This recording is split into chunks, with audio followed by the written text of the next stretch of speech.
And a warm welcome to today's online Llafur event and AGM. Great to have such a good turnout this morning. For those of you who don't know me, my name is Ieuan Rhys and I'm chair of Llafur, the Welsh People's History Society. The title of today's event is Breaking Out from the Cocoon, commemorating 50 years of Llafur, past, present and future.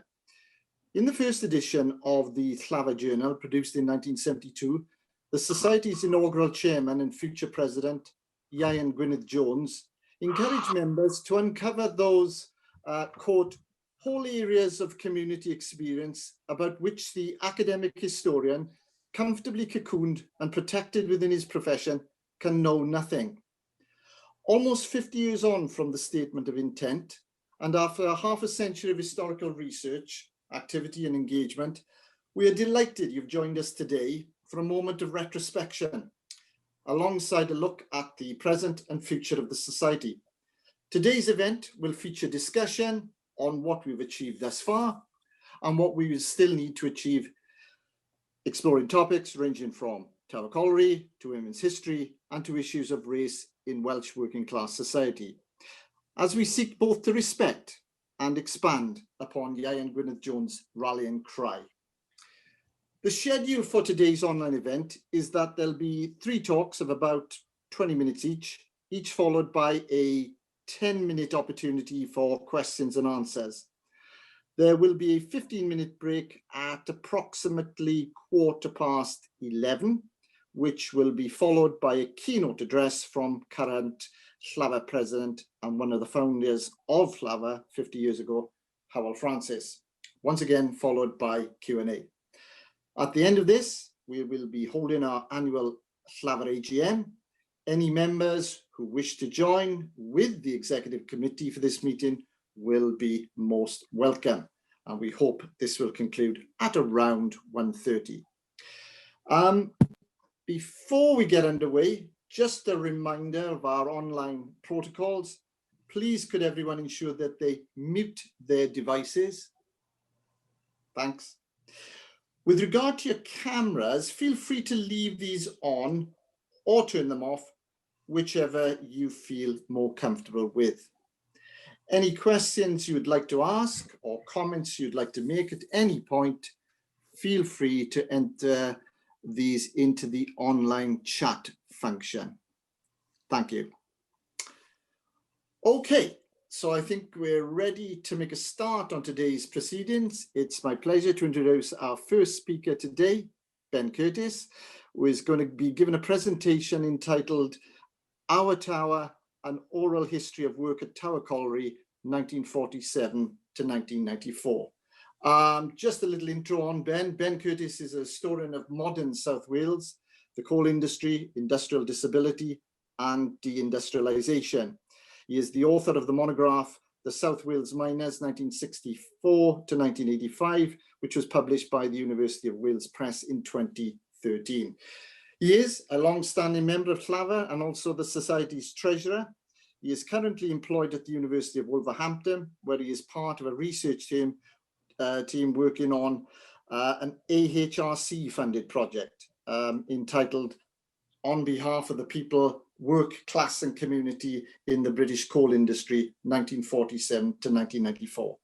His paper today draws directly from some of his work, which is an ongoing project. In it, he will use oral history testimony to sketch a history of the lived experience of work at Tower Colliery, the project's case study colliery for South Wales. Ben, welcome.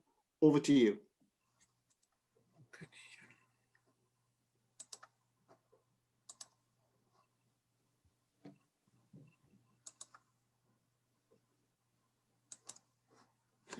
Okay, well, bore da pawb, mae anrhydydd mawr I mi siarad gyda chi heddi. Good morning, everyone. It's a great honor for me to speak with you today. My paper today, I'll be talking about Tower Colliery, which near Hirwaun in the Upper Cynon Valley, which is the case study colliery for the South Wales coalfield for the On Behalf of the People project, the project which I'm working on currently, which examines work, community and class in the British coalfields. This paper will use oral history testimony to examine lived experiences of work at Tower Colliery in the nationalised 1947 to 1994 period, showing how national developments were experienced and understood at the colliery level, as well as reflecting upon changes in the nature and organisation of work there over time. On the 1st of January 1947, Britain's coal industry was nationalised by Attlee's Labour government. Vesting Day, as it was called, was celebrated in many pits across South Wales and Britain, and nationalisation was widely welcomed by the miners and the National Union of Mine Workers, the NUM. In an interview that I conducted in 2004, one Tower miner commented that miners' euphoria at this historic development lasted for several years, and then until they realised that nationalisation had left many fundamental aspects of mining work essentially unchanged. Another miner, who had started working at Tower in 1941 and experienced the transition from private ownership to public ownership in 1947, was dismissive of the benefits of the latter. Tower on that day. Just carry on as well. Okay. They put a plaque of us all and nobody took anything notice of it. In contrast, another miner who started work at Tower in 1953 was much more positive about nationalisation, pointing to the improved opportunities for consultation and negotiation at pit level that it brought about. Oh, it made massive progress, nationalisation. I got nothing but praise for this. It was tough physical work at Tower in the 1940s, as one miner who was working there at the time later recalled. I tell you one thing, it's bloody hard work, you know what? Yeah. Oh, hard work, this bloody box, curry box. Yes, you'd have 6 foot down and 7 foot up. And brought timber, break in, you back of it bloody half. But, as I said to you earlier on, we didn't know no different. So it didn't play in mind. In the decades that followed, though, Tower saw a range of technological changes with increasing levels of mechanisation and transforming almost every aspect of working at the pit. One miner who started work at Tower in 1953 succinctly summarised the main changes that occurred in this respect in the 1950s, 60s and into the 70s. Of course, in 1953, Tower was all horse and tram. And I went into what they call a training phase for 4 months. And after that 4 months then, you was placed with a collier as an assistant collier to the workman. And he was my boss who trained me throughout until you became capable of what you call then having a stall of your home. Okay. That during those years, Tower started transforming in some sections of the pit, not all, from horse and tram to conveyors. Okay. And that was a big step forward. There must have been about 7 districts in Tower, and by each, and of course eventually they all became mechanised. But it took 10, 15 years later. And we went through then a period of being mechanised. And some people found it difficult at the beginning, from the horse and tram, different systems, but being marvellous workmen, they adapted to it. And later then, they went to power loading, plough faces, back in the 50s. Right, yeah. And it was another step forward of mechanisation again. And of course it was a different system where there was no more pit props. You had what you call props, doughty props, mechanised props, and you had these what you call slombars. Okay. To support the roof. So that took a while again, stage 3 in only a couple of years. And then Tower then became, well, Tower 1 actually became fully mechanised then they had then, later years, then they had Anderton shearers. Another, not a plough, a plough was pulled up and down the face by a rope. But the Anderton shearer became a circular drum. So it was another advancement. And then they brought in then to Tower 4 what they call JCBs, JCM, Joy Continuous Miners. So where they were going with trams, they would then mechanize this then with this miner. And that did away with horses. So I suppose in 10 years, Tower got rid of 100 horses. And this process of technological change continued throughout this period, of course. In 1986, Tower received investment of £5 million in a new double telescopic powered roof supports and a powerful 500 horsepower power loading machine with 2 cutting drums. And the effect of this kind of investment on the mining process was dramatic.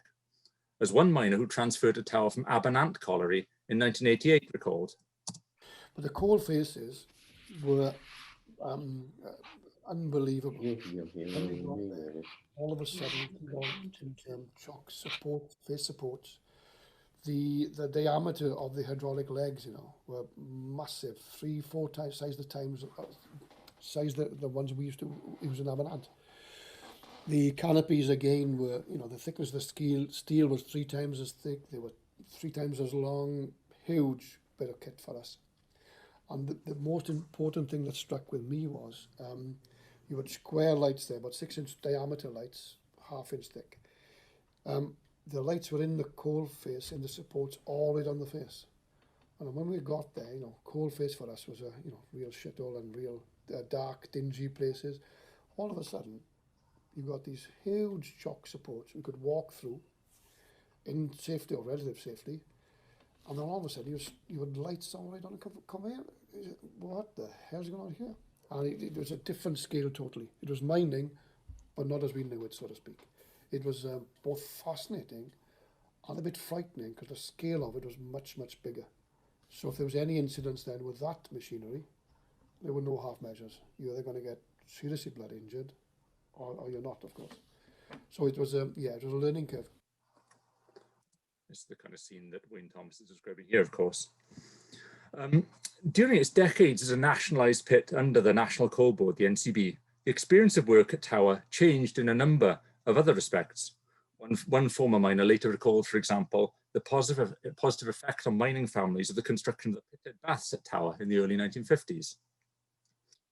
Another one of the ways in which broader national level developments within the coal industry can be seen at work within individual collieries is in the area of manpower. Among the interviews which I've conducted, there were several occasions in which Tower miners recounted their decisions to enter or leave the industry, decisions which were partly shaped by the broader context of the industry's prospect at that particular time. One miner, for instance, recalled that his decision to start work at Tower in 1952 as a 22-year-old was prompted by the prospect of secure long-term employment there compared to more casual work in other industries. And indeed, the early 1950s were a bright and optimistic period for the coal industry as a whole at that time. Conversely, another Tower miner left the industry in 1960 to take up a job at the major new Hoover factory that opened in his hometown of Merthyr Tydfil. And this individual experience reflected a key trend in 1960s South Wales, namely the manpower drift away from collieries and towards the many new light engineering factories that had sprung up in the coalfield in the decade or two after 1945. Ever since the Coal Mines Act of 1842 had prohibited female employment underground, coal mining in the UK was overwhelmingly, of course, a job done by men. Within this, though, there were several colliery jobs which were almost always done by women, particularly canteen work, but also clerical and secretarial work in the colliery office. One Tower worker recalled her job in the colliery canteen. Yeah, you mentioned about making sandwiches and so on. So what did you work, in the canteen entail? When I first went there, it was doing a bit of everything really. Okay. And building up, and then there were some elderly ladies there that was working there, and they finished. and I took over their roles of cooking and everything else, and then the manageress, she finished, and we had a new manageress come in that came from another colliery, Okay. and there was a lot of different things we had to do then, because we had to you have to be there to prepare everything. You didn't have a lot of time together. We had our break times, but our break times was always like up and down, because the door would open. The canteen was never shut. You would have to go and say to someone. And I had got to know quite a lot of the boys then, you know, a lot of them then. And they were sons of the fathers who had finished, you know. Right. And they were young boys as well, and they came up, and we had to make trifles, we had to make sandwiches, we had to make prepare the chips, we had to do it. It was all done with the machine. Right. Peel the potatoes, eye the potatoes, everything had to be done from scratch. It wasn't oven chips or whatever. no, All right. nothing like that at all. It was all prepared. You had to prepare everything. And then that was that just went on. Or you had to do the sponges for the cakes, you know, and quiche, and just prepare the day what was going, you know. I don't have any time to dwell further on this topic today, other than to emphasise the point implicit within this particular oral history testimony, which is to say that, of course, some colliery workers were women, and that the work that they did was vital to the smooth running of the colliery as a productive unit. Of course, the routine daily rhythms of production at the colliery and the long-term changes in working processes and practices at the colliery were occasionally disrupted by sudden and dramatic ruptures of various kinds, primarily either accidents or strikes. An explosion of fire damp occurred at Tower on the 13th of April 1962, killing 9 men and injuring a further 9. This was the worst accident in the colliery's history, and one of the worst in the post-war period for the whole South Wales coalfield. An overman at the pit later recalled the events of that dramatic day. As it happened, I was in the manager's office. Now the manager then was Mr. Trevor Ryder, and he'd only been manager for 10 days. Well, I was in his office as head manager boy discussing wages, and the phone went, and he went white. He said, "Windsor, we've got an explosion on our hands." And then, of course, then it was all hell let loose, wasn't it? And I believe it was 10 men or that. But one of them that got killed wasn't even working in that area, and he was the Lord Chairman, a man from Merthyr called Mr. David Morris. And they had problems in one of the districts, and they asked him to come and investigate the dust. And as he went in to investigate the dust, the explosion killed him. But his place was you know, it was just pure coincidence. But yeah. And of course everybody's asking them, where is Di? Because he was the chairman, and oh, this is poor bugger, he gone. Yeah. Right. That was a tragic day. A tragic day. And I knew all of them. Knew every one of them. All friends of mine, you know. What was the impact on the community of, you know, a fairly close-knit pit, I suppose? Oh, yes. And the day of the funeral, the pit closed. And they tried to do it all in one day. You had the Merthyr people going to the Merthyr funerals. You had the Aberdare people going to the Aberdare funerals. And you had the Hazelwine people going to the Hazelwine funerals. And I believe we buried them all the same day. What a sad day. Very sad. The village was silent. Yeah. But there were. It made you think, is it worth it? But we all said, look, it's just one of those terrible things to happen. It's happened time and time again before our days. But to happen this time was something very, you know. But we all put around, we all did charities and all that, and we went back and we fought it. And every miner then, they were strong men, as if they were prepared for it, to get on with life after. Yeah, it's like a shudder through your system. But it survived.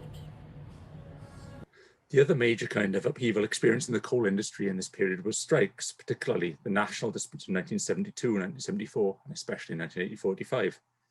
A detailed discussion of these is beyond the scope of this paper. During the 1984-85 strike, though, Tower was famously one of a number of South Wales collieries which didn't see a single strike breaker for the duration of the year-long dispute. In interviews I conducted in 2004, several Tower miners emphasised the importance of loyalty to the local NUM lodge as a prominent factor in ensuring this extraordinary level of solidarity. As one miner commented, he said, if you go back in history and look at the fights that went on then, all through the Fed, through the NUM later, all the way through, it's a loyalty thing, I think. The unions or the lodges in South Wales, lodge committees, men's loyalty would have been to the union, to the lodge committee. So when we voted here, the support we'd always have here would be tremendous. So I think in South Wales, that's very, very strong. I don't think it was as strong in other parts of the country. For much of its history, one of the characteristics of Tower Colliery was that the majority of the workforce came from the nearby village of Hirwaun, as well as from Aberdare, Penarwaun, and the other communities of the Upper Cynon Valley. It was a relatively close-knit community pit. Even so, care should be taken not to over-exaggerate this point. Commuting to work from neighbouring valleys in the surrounding area was always a feature for a proportion of Tower's workforce. As one Tower miner recalled, when he started there in 1941, there were 4 or 5 double-decker buses used daily to transport miners on the 8-mile journey to and from the pit from Merthyr Tydfil. Colliery closures experienced in the South Wales coalfield in the 1960s led to miners being transferred from other pits to work at Tower. The first of these arrived from Aberarman in 1962, with a steady stream of others thereafter.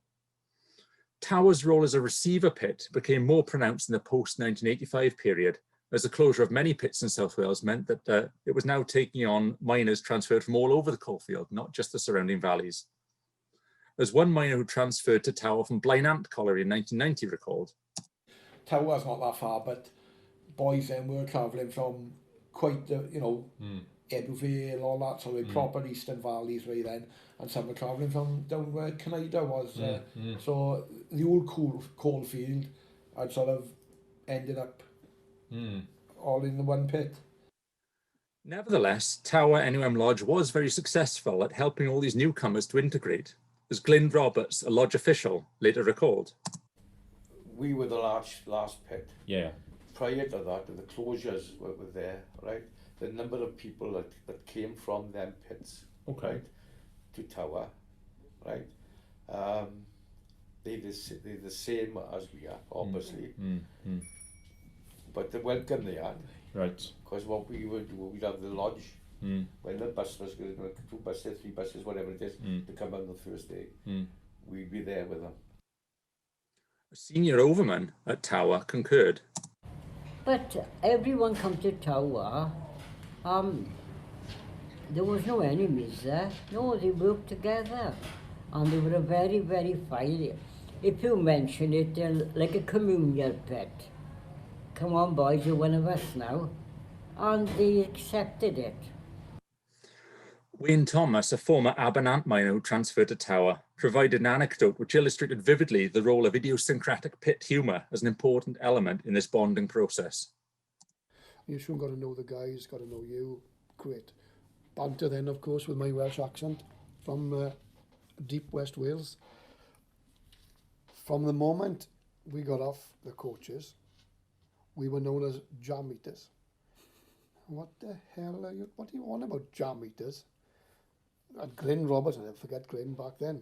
Come here, he said, let me tell you why. You know Glyn, he's a character. There was a guy on pit bottom from Cynhydra initially. He came to work in Tower many, many years before then. I think he moved up to Aberdeen or Hirwaun. And that's all he used to have every day was jam sandwiches, of course. So everybody now, west of Greenheath, was known as a bloody jam eater. And that's stuck to this day. We even go to the Tower reunion this year, and some lads were saying, oh, this is Wayne the jam eater. So that's stuck, you know, and that's how things are in the mines, of course. As was the case elsewhere across the South Wales coalfield, the Ieuan Lodge played a very important role at Tower Colliery, both in terms of the day-to-day running of operations and also representing the men at the pit. As one young miner who transferred to Tower in 1990 later recounted, some of them had been in a long time, you know, so they were experienced men, they knew what they were talking about, they dealt with their workforce, their colleagues, they've dealt with managers, so you tended to look up to them. I like I said, I certainly did. You tended to look up to them. They didn't look down on you, you know, they treated you as an equal, but they were definitely intelligent men. All the lodge officials I worked with and under were clever men, well-read men, knew their history, knew their politics, had interest, I suppose, outside of the job as well, obviously, but when you were in work, it tended to be union-based stuff that you always talked about. You know, yes, all right, they liked the gardening, they liked the allotments, but it was always what was happening in the pit, who done what, who done this, who done that, what are we going to do about this and that, you know. So just to kind of wrap up briefly of this kind of this sketch, really. Of course, the Tower story is a famous one in its own right. Beyond that, though, what I've tried to do here today is use oral history testimony to shed some light on experiences of work at the colliery and how that fits within the broader history of the industry. Exactly the same kind of hitherto undiscovered history from below that Ieuan Gwynedd Jones referred to in the first edition of Llafur Journal. Okay, thank you very much for listening.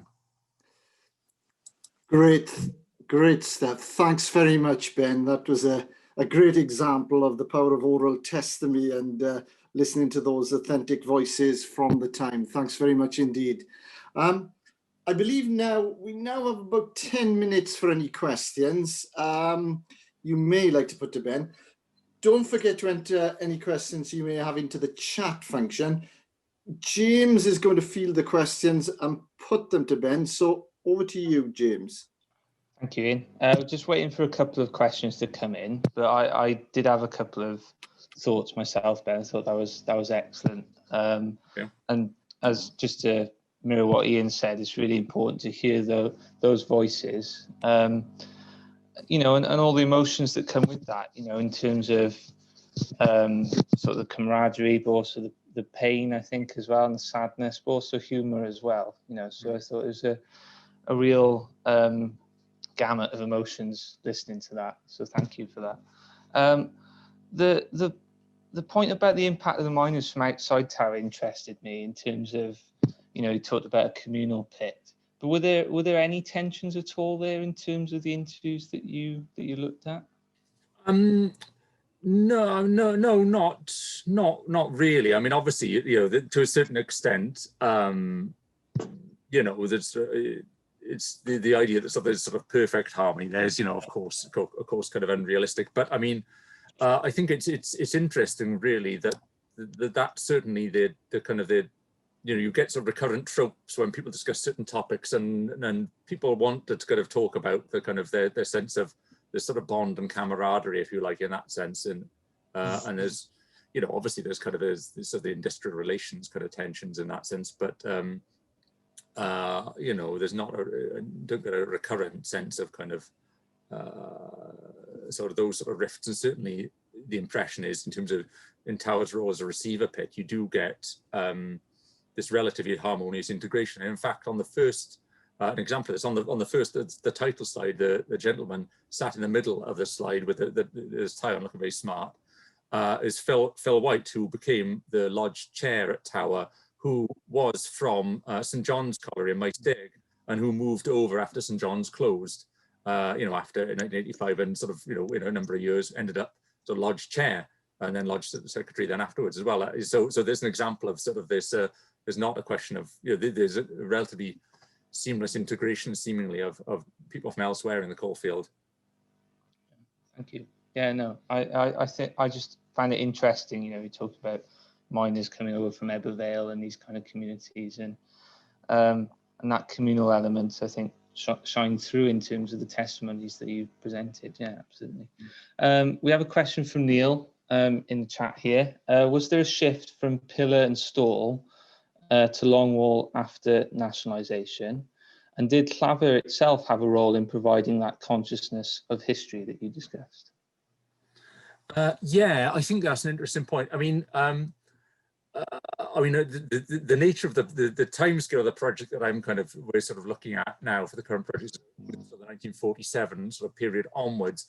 Broadly speaking, my understanding of trends in coalfield development is that the shift to longwall mining was something which was coming in before 1947. It's not a 1947 thing.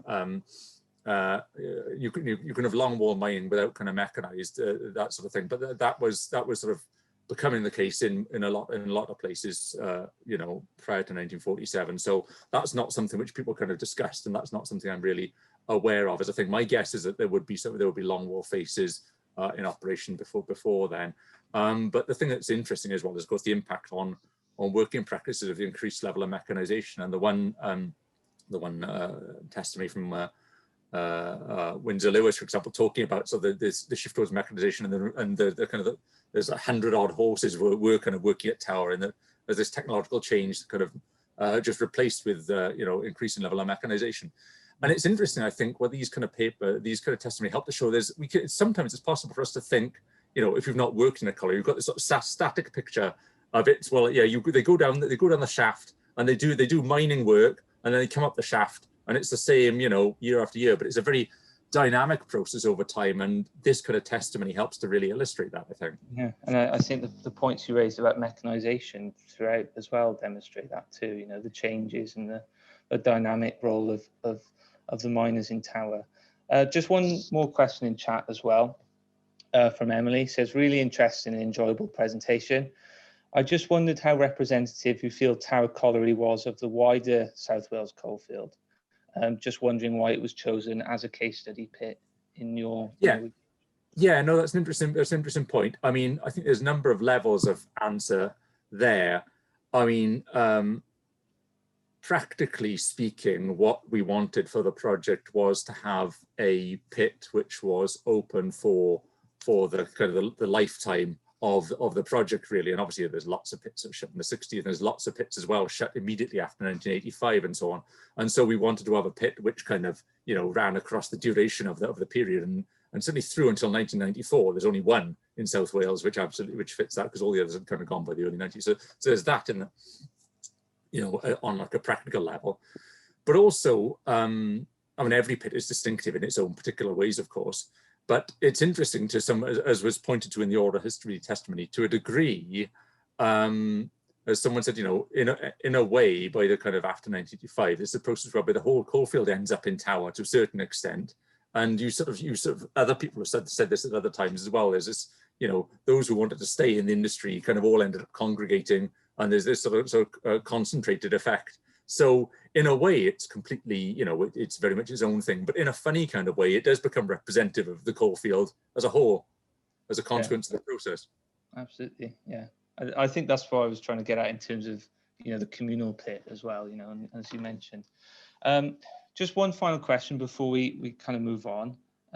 Is from Martin Johns, is the miners' view of and relationship with their work different to workers in other manual industries?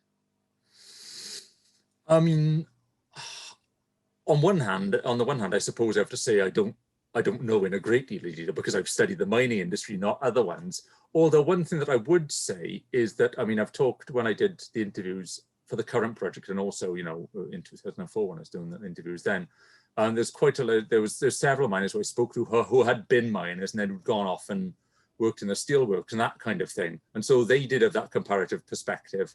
And they, possibly there's an element of rose-tinted glass about it, but pretty much all of them, though anyone on that score who expressed an opinion about that said they much preferred working in the coal industry as opposed to steel or other similar kinds of, industrial work, because of this sense of, I mean, we shouldn't romanticize it, but there is this sort of sense of, I suppose, kind of camaraderie is the word that they used, which they said they didn't experience to the same degree in the steel industry, and that's kind of the only thing I can really use as a comparator, really.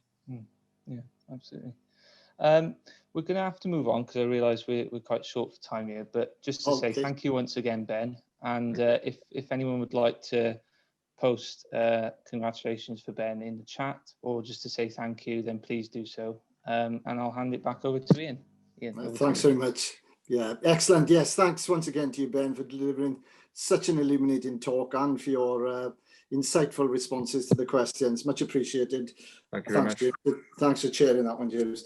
So on now to our second presentation. I'm delighted to be able to hand over to Morwenna Osmond, Llafur's Publicity and Engagement Officer, who's going to introduce our second speaker today, Stephanie Ward. Steph is going to be speaking about women's history and Llafur.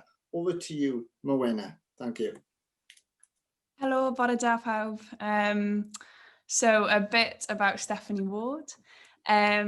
Steph first joined Llafur in 2005 after attending a day school in Aberdeen. She has served on the committee as treasurer and as one of the editors of its journal. Indeed, her first publication was in Llafur, and she has always been very grateful to the Society for the camaraderie, friendships, and of course, intellectual stimulation it's given her. She told me there is nothing quite like the bonds made over clearing up cups of tea and packing away the bookstores in working men's clubs and village halls.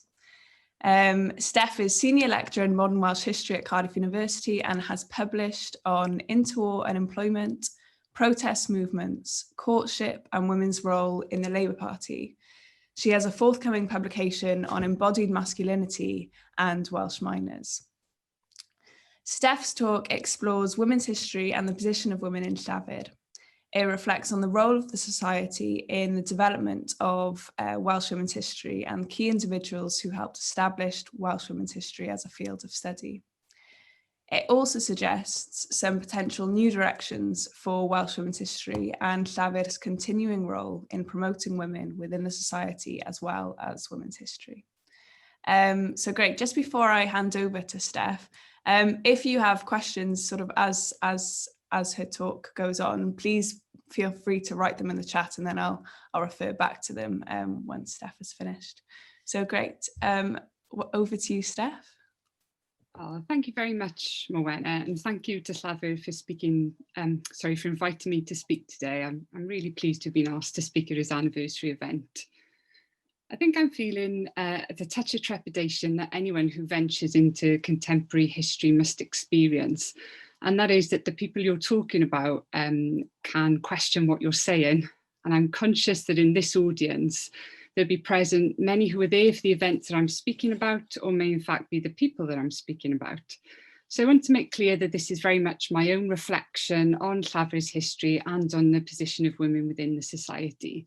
It's not an exhaustive account either, and I recognise that there were many more issues that I could have covered today. Indeed, in writing the article that this talk is based upon, it became very clear to me that interviewing key individuals involved in Llafur's earlier history would generate a very important record in his own right. So with all of these caveats in place, I'll begin. When Martin Wright invited me to write a piece on Welsh women's history in Llafur, I realised very quickly that I could not write about women's history without considering the place of women within the society. This is not to narrowly conflate women's history with women historians, but instead to recognise the importance of how much representation in the present matters in terms of the subjects we choose to research and write about. In this talk, therefore, I want to reflect upon the position of women in Llafur from its foundations and how Welsh women's history developed, And I'm going to be focused very much on the achievements of women, although I of course recognise that there were a number of male historians who promoted women's history in a number of ways. And I'll end then with a brief reflection on the current state of play. Llafur has been crucial in promoting Welsh women's history. Its journal published foundational pieces in the field, and it was and continues to be an important space for disseminating the latest research into the lives of Welsh women. There's much to celebrate here. However, I do think we also need to recognise the uncomfortable. Welsh women's history has not always enjoyed an easy relationship with Llafur, and this undoubtedly reflected the position of women themselves within the society in its earliest years. And I want to begin by looking at that aspect. Llafur was founded in 1970, but it was not until 1977 that a woman was elected to the committee. Patricia Moore was part of the committee between 1973 and 1974, but the people I've spoken to seem to think that she was co-opted for a role as archivist at Glamorgan Archives. So I am therefore taking 1977 as a starting point because Angela John was elected to the committee in that year in her own right. Angela remained the only woman on the committee until she was joined in 1979 by Sian Rhiannon Williams and then Deirdre Beddow in 1980. Thereafter, women's presence on the committee fluctuated between 2 and 4, including Dot Jones and Sheila Owen Jones, who were both first elected in 1983, and Ursula Massen, who was elected in 1985. Women's entry to Llafur, I think, was not unlike women's position in the Labour Party's early years. They made up an important section of the membership, but they were part of the committee only in small numbers, and all of the officer roles were dominated by men until Dot Jones became membership secretary in 1984, so as to take some 14 years after Llafur's foundation for a woman to find herself in the position of an officer role. Angela, Deirdre Beddow, Sian Rhiannon, Dot Jones, Sheila Owen Jones and Ursula Massen were a pioneering generation of women historians and historians of women. Their presence might have been small, but their contribution to the society was impressive. All maintained long commitments to Llafur, and between them they went on to become vice presidents, chairs, editors and membership secretaries. And I think it's fair to say that they brought other women with them. It is perhaps all of the unseen work that these individuals did and work that they continue to do in encouraging and supporting others to follow that I think really helped to develop the subject. No matter how supportive male colleagues were, we should pause to consider how challenging the environment must have been. It's not always easy being the only woman in a room full of men, and especially when all of the officer roles were dominated by men. There are even instances of Llafur women finding themselves barred from male-only spaces in working men's clubs, which I believe Howell's going to go on to discuss later on. The male domination of the society was reflected in the interests of its history. Llafur's close ties to the labour movement and its genuine commitment to a broad membership well beyond university walls should be rightly applauded, and it was a huge achievement. But it also, perhaps unwittingly, shaped the style of labour history that was to emerge. Welsh labour history was viewed through a masculine lens. It was working men whose history was overwhelmingly uncovered, written about and celebrated. As Neil Evans later wrote, Welsh writing reflected a radical tradition that was unaware of or unconcerned about its masculinity. Women's experiences in the past tended to be confined to a supporting act in the home or a passing line recognising their presence during strikes and protests. And it took a long time for this focus to be challenged. Both Angela John and Deirdre Beddow were important figures in the development of British women's history. By 1980, both had published important monographs on women's history. So Angela's work on Pit Girls and Deirdre Beddow's on Welsh convict women. The slow progress in Welsh history would, I imagine, have been a source of frustration. In 1980, Deirdre presented a paper at a conference on the need for a history of Welsh women, and this was to form the basis of her 1981 article in Llafur. The article, Towards a Welsh Woman's History, is a key piece within the field and is credited as laying the foundations for future historians. Deirdre's article provides what I read as a patient walkthrough why women's history should be studied, the reasons for its neglect, and the importance of women's history to the labour movement. It must have been shaped by how she imagined her readership would receive the piece. Deirdre was careful to note that this was because of the cultural conditioning of male historians rather than willful neglect. But she was clear in her concluding point that, quote, if we wish to understand capitalism, to be better equipped to fight it, we need one another. Women's history and labour history should proceed together. The growing presence of women on the committee and the publication of the need for women's history was not enough to convince some members that women's history had a place within the society. The development of a subject and the transformation of a field is dependent upon scholarly outputs, as well as access to archival sources and day schools for debate. When Deirdre wanted to organise a conference dedicated to Welsh women's history, there was furious debate over whether women's history either warranted or could even sustain the 3 planned days. In the end, the 1983 Easter Conference on Working Class Women, the Welsh Experience Past and Present, was held in Treforest, was to prove a huge success. The conference aimed to showcase the latest research with the dual ambition of letting women reclaim their own history and understand contemporary inequalities. Presentations were given by Sheila Rowbotham, workshops provided on subjects such as women in coal mining, women's history in the community and schools, women's work, and a panel composed of Gwyn Williams, Elaine Morgan, Hilary Sutton and Deirdre Beddoe was chaired by Angela John. Neil Evans, another key figure in the development of women's history, helped to organise the event. Deirdre Beddoe felt that one of the most important aspects of the conference was the number of women who attended who had not previously been to Llafur day schools. She said the event showed publicly Llafur's commitment to the inclusion of women and women's history, and Deirdre hoped that the interest in the past and present concerns of women and men by the society would continue. Throughout the 1980s, a difficult period for the society in many respects, women's history continued to develop.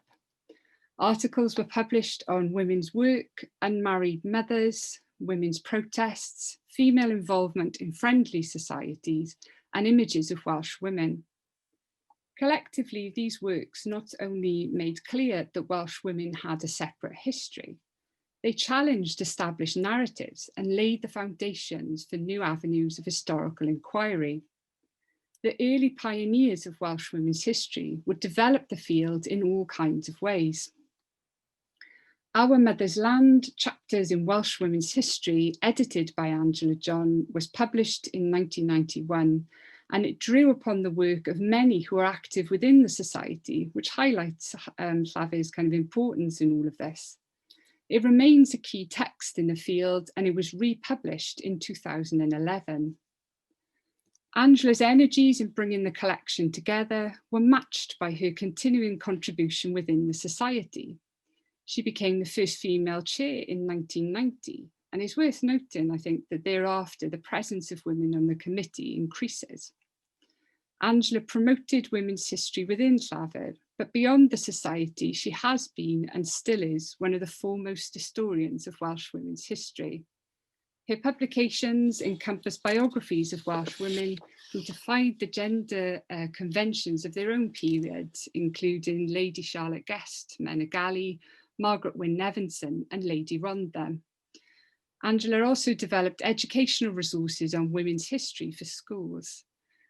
And as an aside, I think this achievement in attending all of the Llafur meetings in the Miners' Library in Swansea and all of the day schools primarily in South Wales is all the more remarkable when we consider how she spent her career in London. I also want to single out Ursula Massen here, and not least because of her role in preserving the historical record, writing women's history, and allowing women to take ownership of their own history in all kinds of ways. I'm thinking of her work in the Swansea Women's History Group in particular, and their work in producing documentary films and promoting women's history within local schools. Ursula's role in setting up the Women's Archive of Wales in 1997 has had a lasting impact, and it created a vital resource allowing historians now and in the future to access women's voices and experiences in all kinds of ways. And it also continues to promote women's history in public life in a meaningful way. And as another aside, Ursula was just so helpful to me when I joined the committee in 2005 and encouraged me to take up officer positions. At the turn of the 21st century, women in the society and women's history was in a very different position from 30 years previously. Mary Williams became the first female editor in 1999 alongside Neil Evans, and the issue of that year contained 4 articles relating to women's history. The chair of the society was Maya Francis, and a healthy number of women also served as vice presidents, officers, and executive committee members. The editorial reflected on Llafur's role in promoting women's history, concluding, "We are delighted that the current issue substantially maintains our commitment to write the history of all the people of Wales." The change of the society name in 2001 to the Welsh People's History Society was likewise recognition in part of the importance of women's history and gender history to the society. In the 21st century, Llafur's continued commitment to women's history remains, as the current issue of the journal highlights. Women's history is flourishing in many other respects. New scholars have expanded areas of interest to include women's entry into the professions, women's experiences as domestic servants, sex work in the 19th century, and women's political lives. From my own experience, a topic relating to Welsh women's history usually accounts for half the undergraduate dissertations that I supervise, and the same is true at postgraduate level as well. The work of the Women's Archive of Wales likewise shows the appetite for women's history beyond the academy, and women's achievements are more visible publicly through the work of the Purple Plaques campaign. But nonetheless, we might still consider the work that remains to be done and areas which need to be explored. And I want to pick up on just one key area. The call for a history of women of colour should be made with the same urgency as Deirdre Beddoes' call for a Welsh women's history. The voices of Black, Asian and minority ethnic women remain largely hidden in Welsh history. It is to be hoped that the work of the Heritage and Cultural Exchange, who now have ownership of the Butte Town Arts Centre materials, will help with accessibility to primary sources. But we also need to think creatively and inventively about ensuring a greater diversity of voices in Welsh women's history. And Llafur might take a leading role in this kind of work through day schools and debates. Within Llafur, women are much more visible in officer roles. Sian Rhiannon serves as the Welsh language editor and Sian Williams as secretary, and I wish I'd had more time to speak about both of their contributions. Morwenna Osmond is the Publicity and Communications Officer, and Deirdre Beddoes and Angela John are Vice Presidents.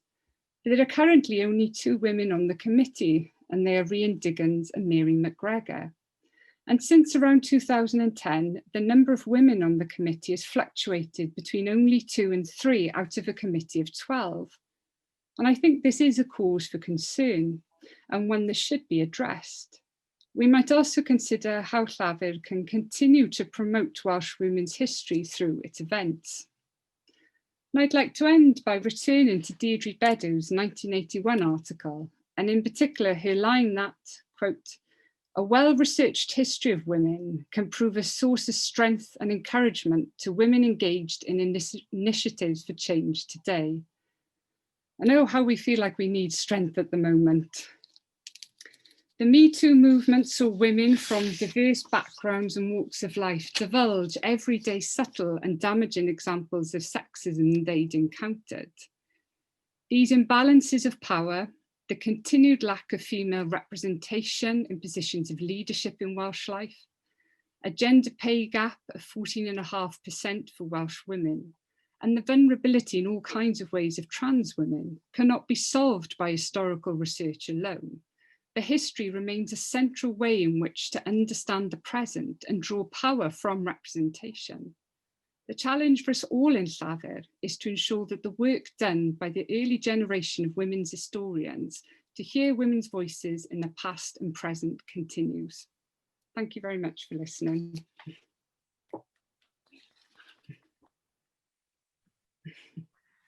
Diolch yn fawr, Steph. That was really interesting, especially as someone new to the committee to have that background as well. So yeah, if you'd like to start typing some questions into the chat box, then I can relay those to Steph. I was wondering, Steph, if you could just tell us a little bit about the work that you're undertaking at the moment about embodied masculinity in Welsh miners, and how, if there is a link to kind of the development of Llafur. And you mentioned, the focus on Welsh miner, the history of Welsh miners, and might have obscured some of women's history in the past within the committee. So yeah, it'd be really interesting to hear some more about your forthcoming work. Yeah. I know, and I kind of appreciate the irony that I'm calling for more work on Welsh women's history. And my next publication is very, very much focused on masculinity. But part of my interest in that subject and in trying to deconstruct masculinity was to better understand how power relations played out within Welsh mining communities in the earlier part of the 20th century. And one of the things that it made me realise in completing that research was the need really to embody to embody femininity in a similar way, and to think much more about the spaces that women's bodies occupied, and to deconstruct understandings of femininity. And although the kind of figure of the Welsh mam is very present in Welsh history in a lot of respects, and Deirdre Beddow did a lot to try and challenge some of those narratives, I still think there's much more work to be done on thinking about the Welsh mam, and to think about femininity and how it's constructed in that way. I don't know if that answers your question. Yeah, diolch. And then I've written a few notes down. You also spoke about how you had began to look at, well, you just referenced the unseen work that women were doing in their early involvement in Llafur in terms of drawing other women into the society. And yeah, it would be great to hear a bit more about that unseen work. And then also if you could, as a young budding historian, I always struggle with finding creative ways apart from oral history to uncover unseen contributions. And if you could reflect on how you've gone about that, that would be really useful for me at least. Yeah. I think I was referring to the work of the women who are on the committee. And I think it's easy when you're trying to piece together the kind of development of a subject to focus on publications and then charting the presence of women on the committee.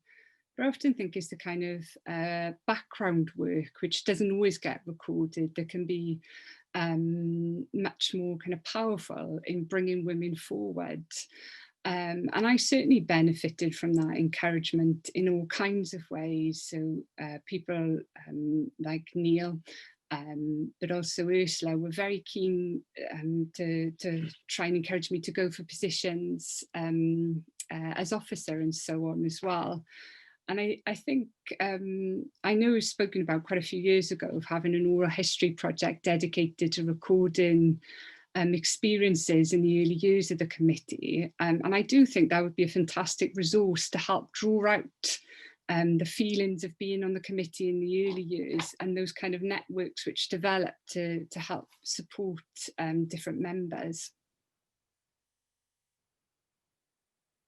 Great. And then, yeah, so I'm not sure if there are any clear questions in the chat, but everyone's, oh, there we are, there is one, but everyone's yeah, got great things to say. Great paper, Steph, very informative and interesting. Brilliant paper. Katrina Gass says that it brought back lots of memories from meetings in the 1970s and 80s. Will your paper be available? She asks.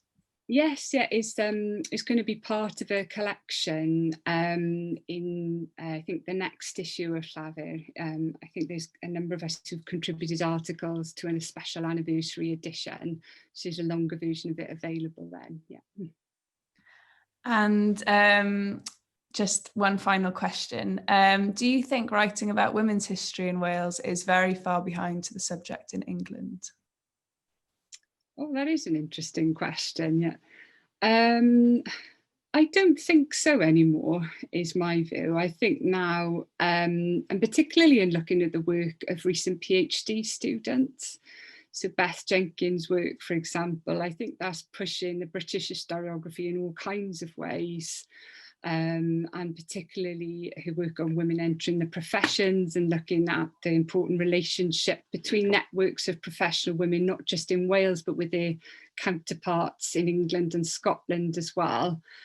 And for Jay Rees, who's recently finished a PhD at Swansea University, looking at women's entry to higher education in the post-war period.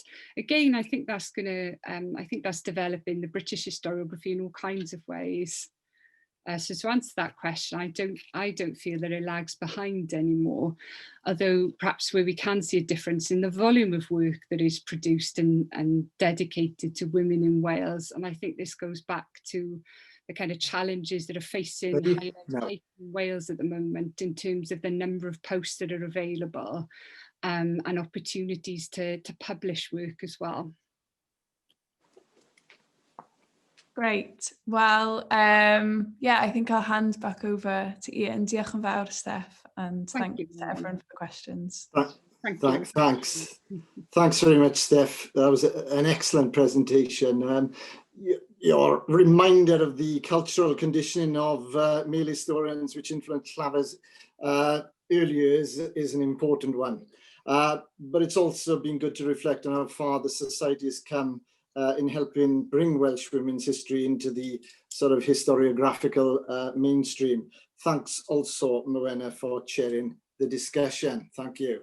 And finally, for the first part then of this morning's session, it's my pleasure now to hand over to fellow executive committee member Darren Macy, who is going to introduce our third speaker today, Norma Gregory. Norma is going to be speaking about Black Welsh miners. Over to you, Darren. Thanks very much, Ian. This is quite fitting, following on from Steph's talk, that we've got another fantastic female historian for the next presentation. Born in Nottingham of Jamaican parents, Norma Gregory is a historian, writer, art curator, media producer and broadcast contributor. Norma has received several awards in the heritage sector, including Black Achievers Award 2016, University of Nottingham Alumni Laureate Award 2017, Mayor of Nottingham Former Commemorating 2017 as well, and Inspirational Leadership Award at the Windrush Awards of 2018. She displayed a lifetime commitment to preserving and embedding Afro-Caribbean history within the mainstream historical narrative, and uses creative media, primarily print, video, or audio ways of sharing vibrant new insights to an undiscovered and misrepresented history. Norma has consistently used her influence to encourage and inspire others to connect with and contribute to our shared global history, and as such, she has spent many years researching and producing heritage-related historical source material.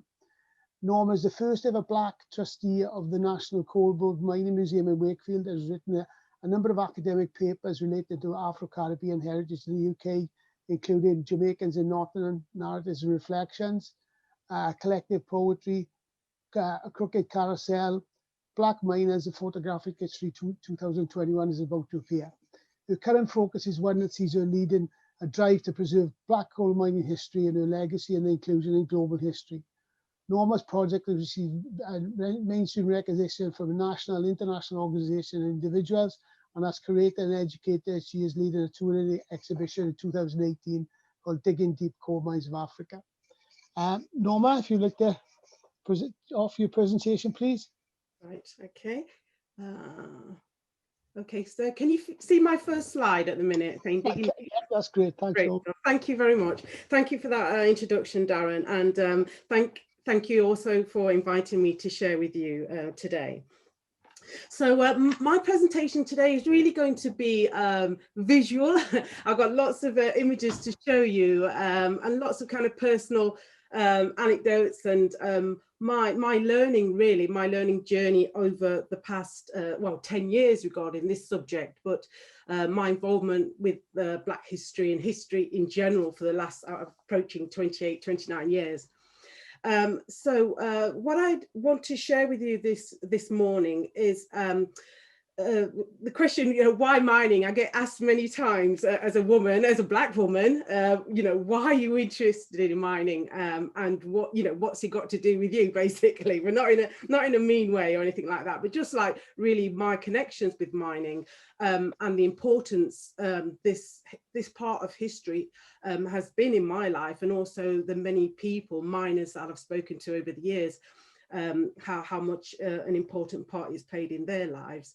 I want to talk about obviously the Black miners experience and why this topic as well, and my own kind of links to mining within my own family, how I've gone about collecting primary source data regarding the Black miners experience, the challenges I've had, the many pluses I've had, and the kind of change to national knowledge around the subject of mining and diversity. I want to go on to showing how, through the research that I've gathered, really, not just by myself, by the way. I've worked with many, I've got to obviously thank all the miners involved and their families and the local community that have always been supportive.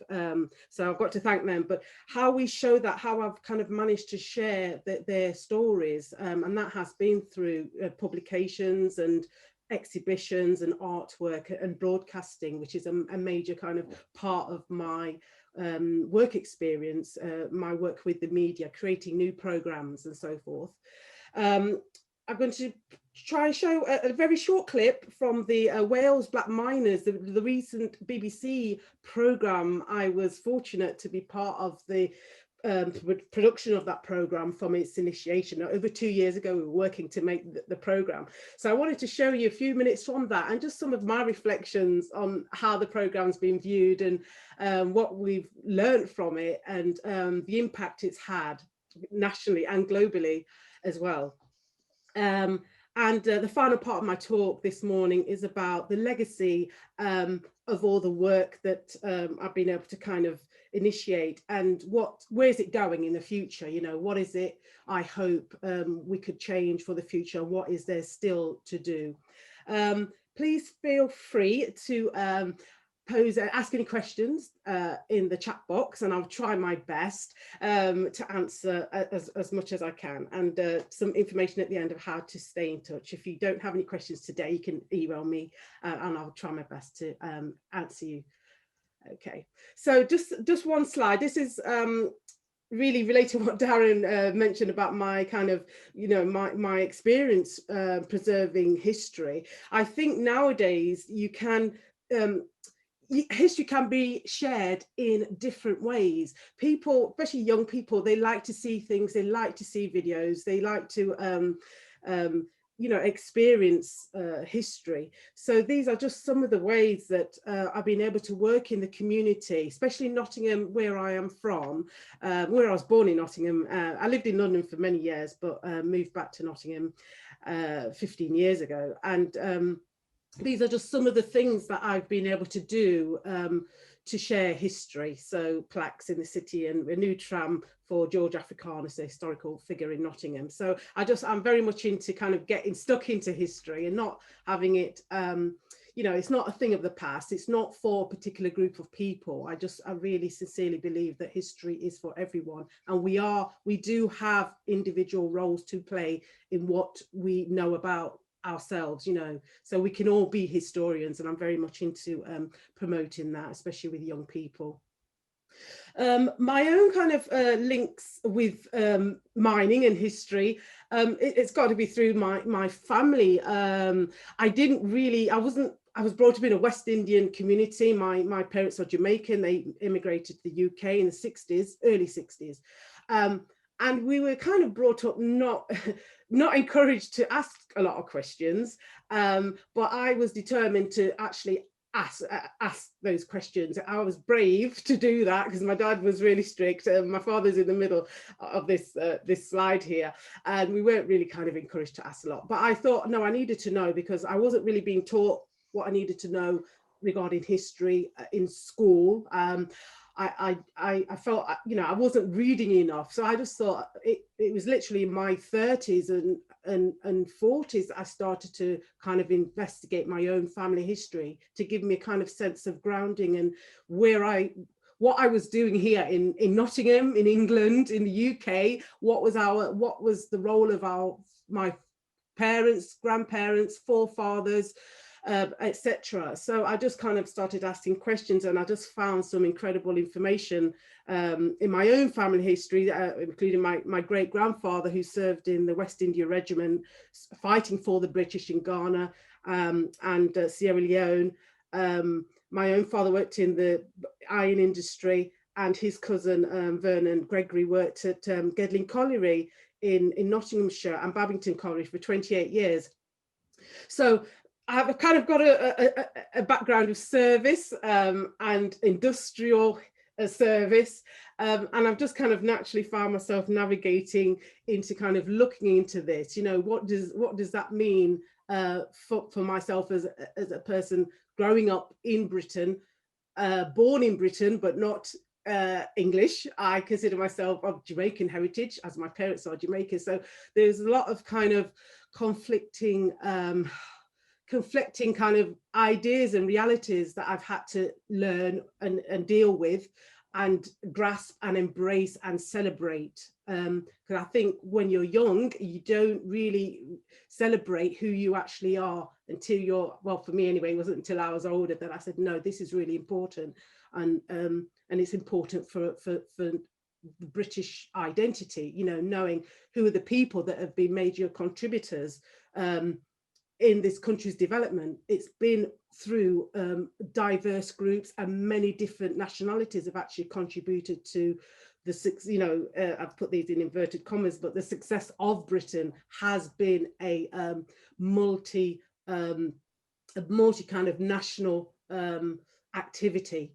And I think that was important. That's been a really important part of this research.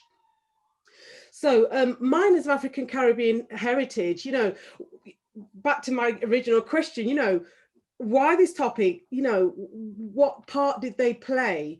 Why is it that I asked the question at the start of my research was, you know, I got asked the question as well, you know, where are the miners? Are there any black miners? I was told by a historian that there were no black miners when I kind of started my research years ago. And I thought, no, actually, that's really important, these questions being asked, because I thought, no, I've got a miner in my family. So I thought, I know there is at least one miner.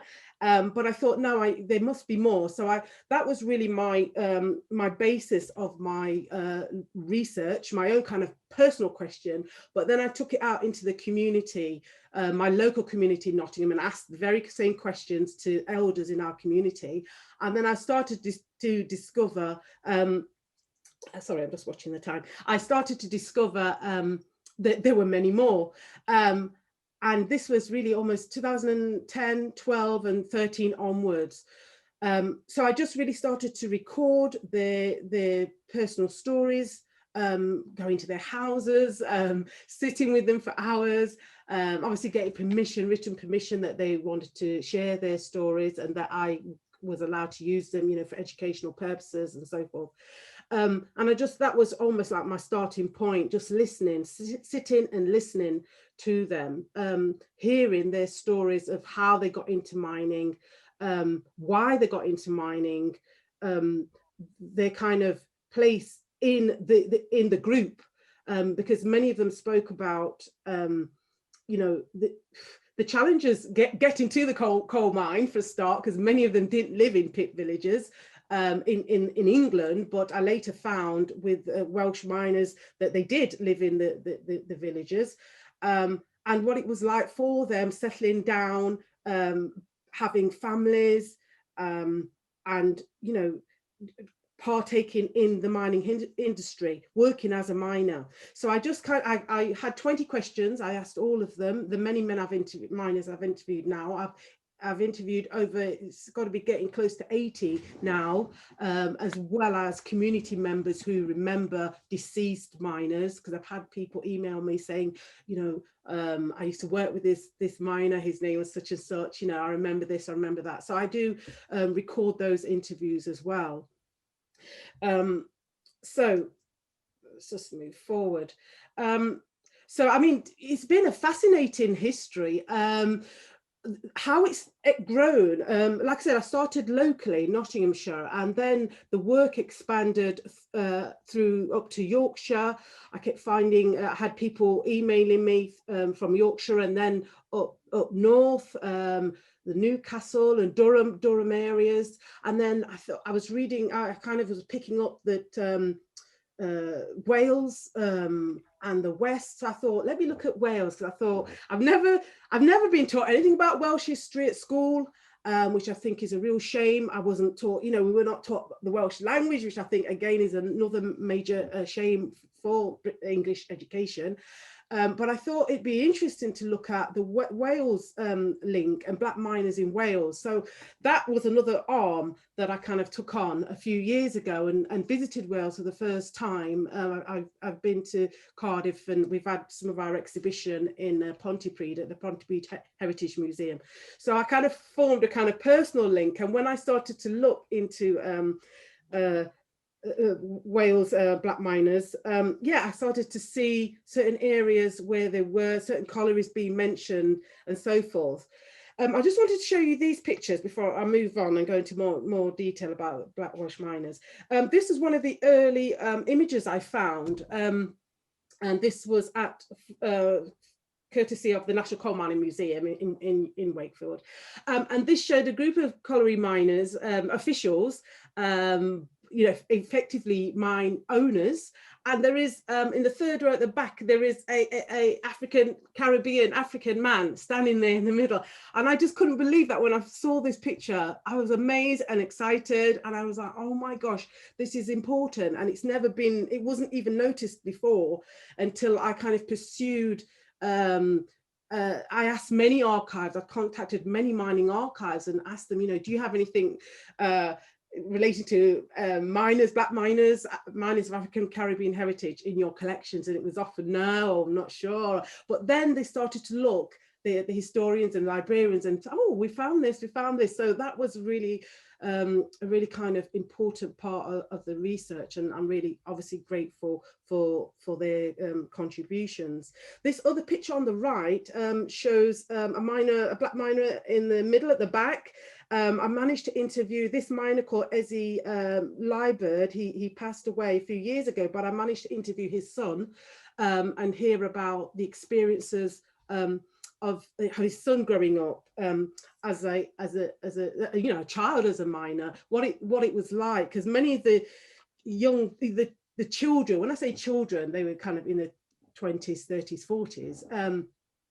They were saying, you know, we never really saw our dad very much when he was a miner, because he was working all the time. And I didn't think about the effect of that on families, the fact that the men were working all the time. They're working 6 or 7 days a week, 9-hour shifts, and, you know, getting to the colliery be an hour or 2 hours travel, and then getting home. So that kind of shocked me in my research, the effect of the absentee nature of a miner in the family. These were the next couple of slides are back to what some of the content I found in the archive. So this image is from the Miners Library at Swansea University, and it shows a black miner in the picture on the left, and shaking hands with another miner, looking like he, you know, possibly might be from a different country, continent. And I just thought this was interesting because, again, I thought, you know, black miners are appearing in, they are part of the story, but we've just never noticed it before. And I thought it's just important to show these images.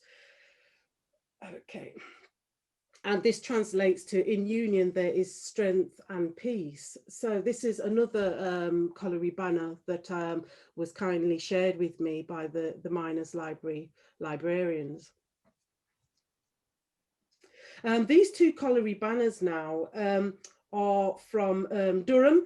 The one on the left is from the Dean Chapter Lodge, and again on the right we've got a black miner. We've got two, and with the slogan "Fellowship is life and fellowship for all." So that seems to obviously be a major kind of part of mining, which is, you know, unity and camaraderie. And when I interviewed many of the miners, they do talk about that as being really a major part of their memory. They also talk about other issues, which I would discuss in a little while. I'll discuss some of the issues that they did face. But you know, friendship was one of the things that they all mentioned in their interviews, how it was actually underground. Friendship and teamwork underground was prevalent, but above ground they did say things were different for them. The banner on the right here is the Gedling Colliery banner.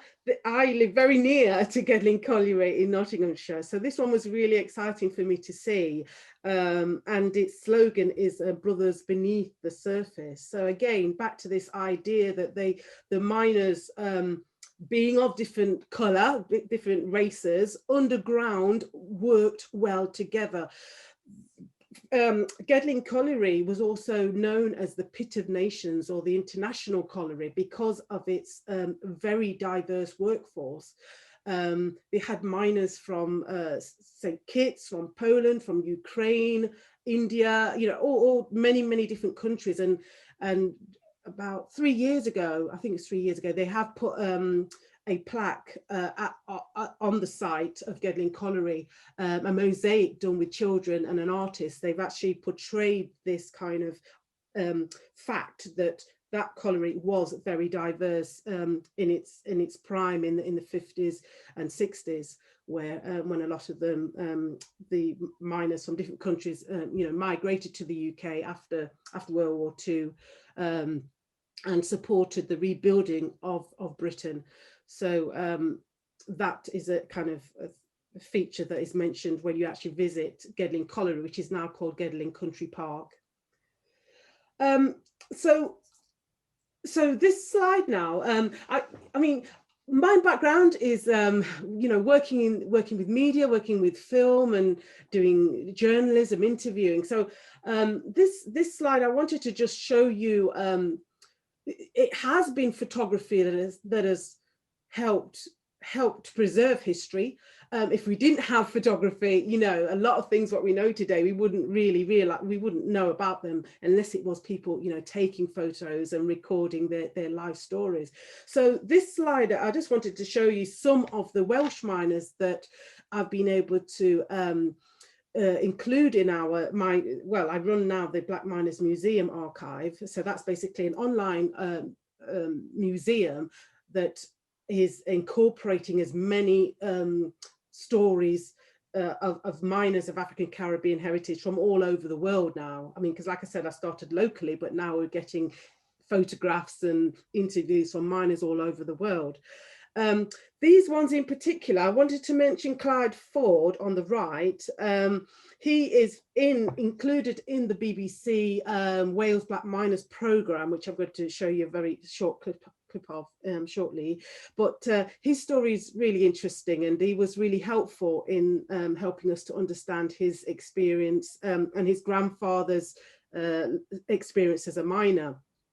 The middle photo of Victor Wright, his son contacted me through Facebook and said, you know, I really think what you're doing is great, and you know, I'd like to tell you about my dad's life. So it brought kind of it helped Anthony, his son, you know, learn more about his father and ask questions which, you know, he didn't have as much time to do while his father was alive.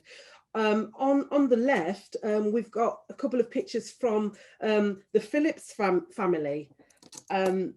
They Reg Phillips on the top. This is a picture from the strike, and his son Ellis I interviewed last week, and they both shared their well, sorry, not Reg, but Ellis talked about his father's experience, and as well as Idris Phillips, who's also in the BBC programme. Sorry, I've just come out of here. Come on, slide.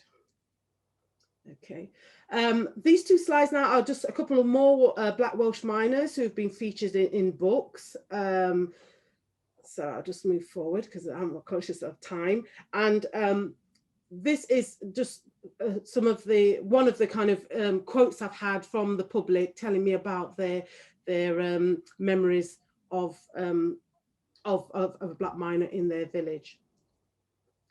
These are some of the collieries that I now know there were Black miners. So at the beginning of my research, I didn't know any of these collieries, and it's through the public and people coming forward we now know that there were Black miners working in all of these collieries, and I'm sure there will be many more that hopefully in the future people will come forward and share some photos or share their memories of miners at other collieries.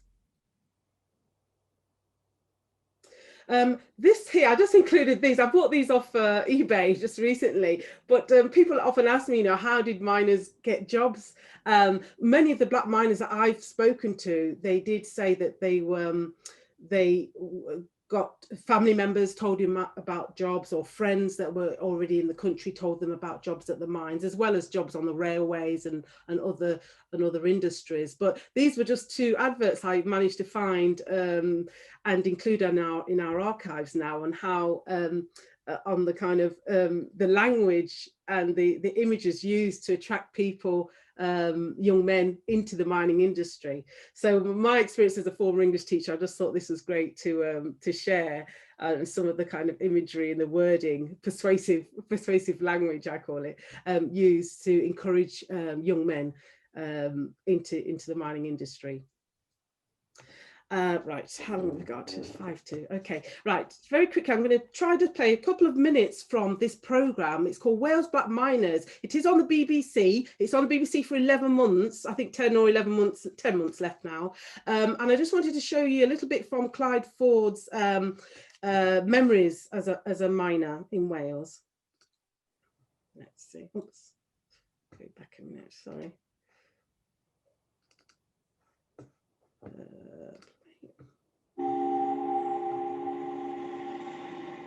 Despite the few bad apples, Clyde loved his time underground.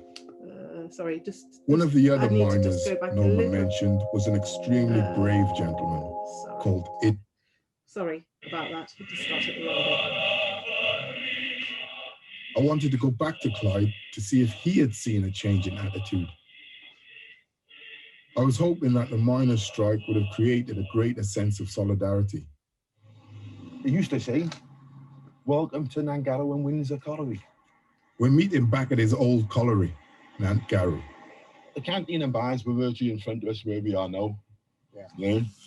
There was the caretaker's house on the corner where the wheel is. That's the old pit wheel.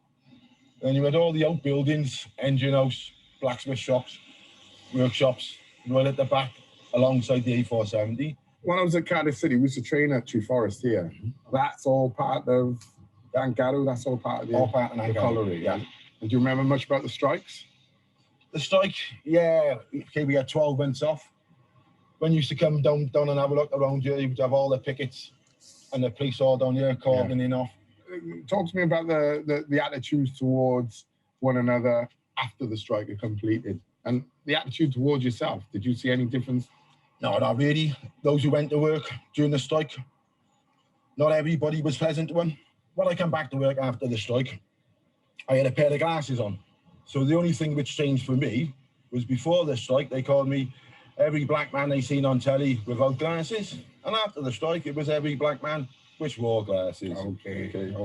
It was that type of thing. And was that still deemed as banter? Of course.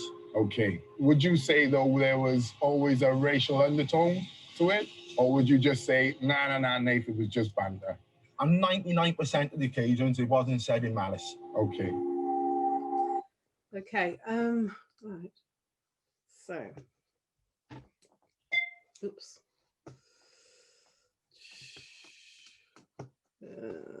Just come out of screen share. Oops. Right, sorry, trying to move on. Right,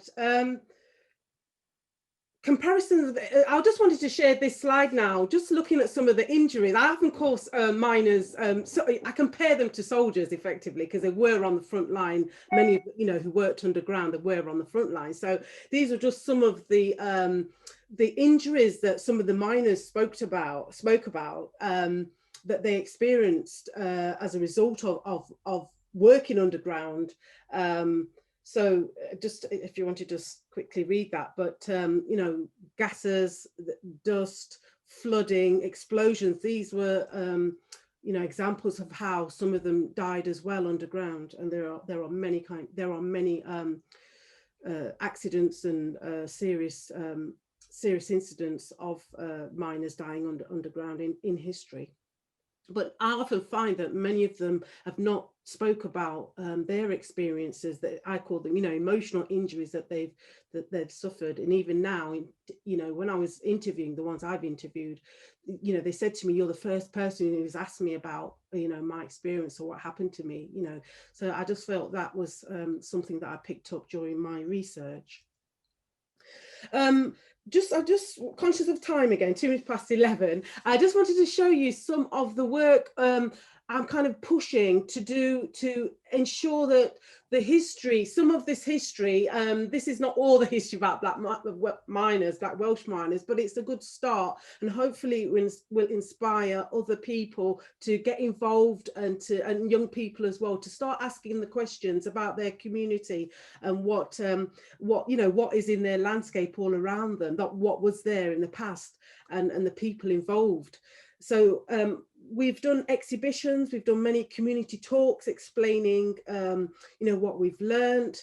We've got young people doing arts and craft.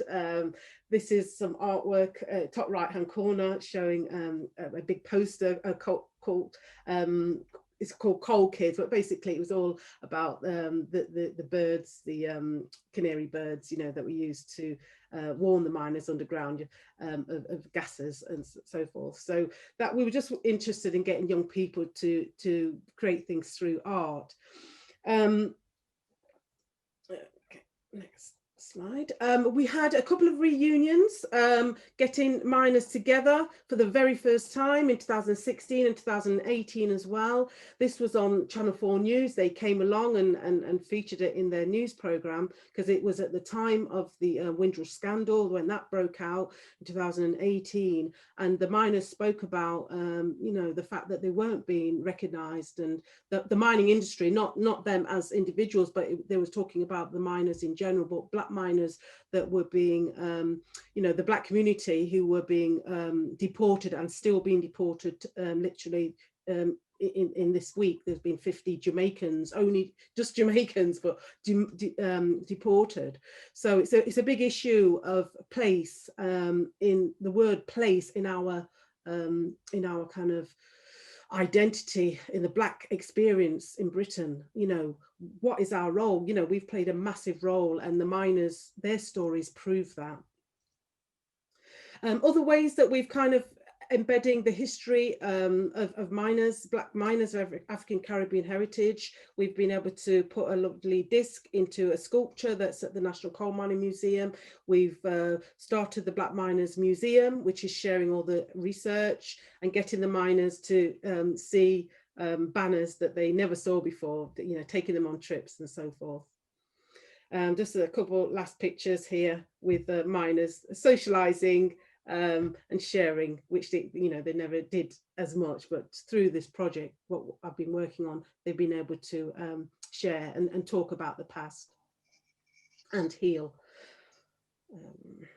Okay, let's skim through these. Final one is the High Commission of Jamaica came to the see the exhibition as well and share the film that we've been able to make with the miners' testimonies. Poetry written about their experiences and work to be done. Still finishing off the exhibition, which is touring until the end of next year, completing the book, and more resources for schools and so forth. So I'm just conscious of time, I'm going to push through. So if you want to get in touch, here's my details here. I'll just leave this on for a second or two. And I think this is the last slide here. So thank you very much for listening. And I will take any questions at this point if you want to share any with me. Brilliant as always, Norma. At this point, I'm going to cheat a bit. We've got 4 minutes till the short break, but if you don't mind, Norma, me and you could have a chat through the short break, and if anybody wanted to join in, that'd be fantastic. Well, we fascinating presentation, ownership. That's great. Lots of questions coming in and right at the last moment. Right. Okay. In South Wales Valleys, it might have been the experience of black miners. They were only one family in the background of town and village. Have you considered looking at experiences, wives and children, in the light of the tight mining communities? I think you touched on this in the documentary actually, but if you want to expand on that, was it Sengene, the miners' family in Sengene that you interviewed, or Nathan interviewed? Yes, it was Nathan met, well, in the film it was Clyde Ford and the Idris family. I can't remember the region that they're from, but yeah, I had quite a few people come forward from the Rhondda area in certain villages. I can't actually pronounce them very well. That's why I'm struggling to say the name of them. Sorry about that, but I can email you the towns that people said, you know, there were black miners. But I mean, what I just noticed was that many, we had their kind of grandparents miners as well, which was kind of astonishing for me. And, you know, people migrating to black men, particularly through the shipping. Some were seamen, and they came to Wales, Cardiff, and then went into mining in the 1900s, 1920s, and settled and married local women, white Welsh women, had children, and then who then went into the mines as well. So that was just great for me to see that they did. You know, it wasn't like from the 1960s. You know, we're talking a century. You know, of people and earlier, you know, migrating to Wales and working in the various jobs that were around. Fantastic. It's just about coming up to, so I'll hand back over to you. Norma, you okay if me and you answer the questions in the break?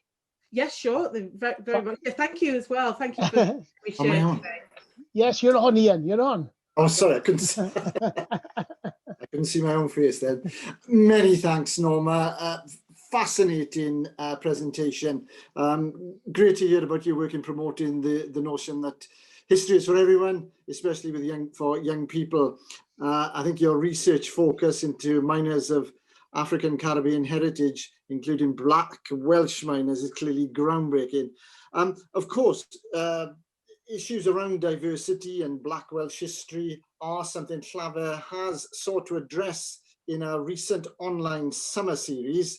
Just a reminder that these recordings of all the events in this series are available via the Llafur website. I'd encourage you all to dip into them when you have a chance. Thanks, Darren, for chairing the discussion. Well, I'm sure you'll all agree that we've enjoyed 3 excellent presentations and discussions this morning. Brilliant stuff. We're now going to have a 15-minute coffee break. The Zoom link will remain open during that time, but feel free to go off for a coffee and we'll resume at approximately 25 past. I'm trying to get my timings right here. When we'll be having our fourth and final presentation, a keynote address from Llafur President Howell Francis, followed by the Llafur Annual General Meeting. See everyone in about 15 minutes. Many thanks.